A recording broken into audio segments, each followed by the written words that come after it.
সম্পূর্ণ হিন্দু শাস্ত্রমতে সমাধিস্থ করা হলো মহাদেবের ষাঁড় নন্দীকে।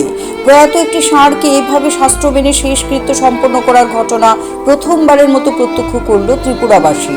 রাজ্যের দক্ষিণ জেলা বিলোনিয়া মহকুমা সকলের পরিচিত ষাঁড় নন্দী বার্ধক্যের কারণে দৃষ্টিশক্তি হারিয়ে একটি গর্তে পড়ে যায়। সেখান থেকে আর উঠতে পারছিল না।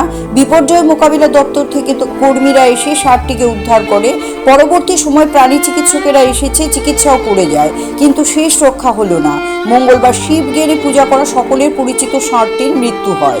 এই খবর পেয়ে এলাকাবাসী থেকে শুরু করে শিবভক্ত মানুষ একত্রিত হয় বনকোর এলাকায়, যেখানে মৃত্যু হয় ষাঁড়টির।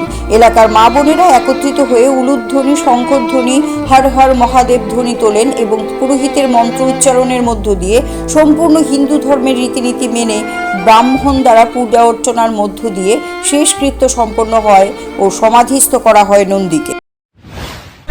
আজকে সকাল 11টায় আমাদের বনকর বিলোনিয়া দক্ষিণ ত্রিপুরায় আমাদের নন্দী সবার পরিচিত, আমরা যাকে মহাদেব বলে জানি, সেই নন্দী আজ সকাল 11টায় প্রাণ ত্যাগ করেছেন। তো আমরা এলাকাবাসীরা সবাই মিলে সবার সাহায্যে এই নন্দীকে আমরা এখানটায় আজকে আমরা সমাধিস্থ করছি।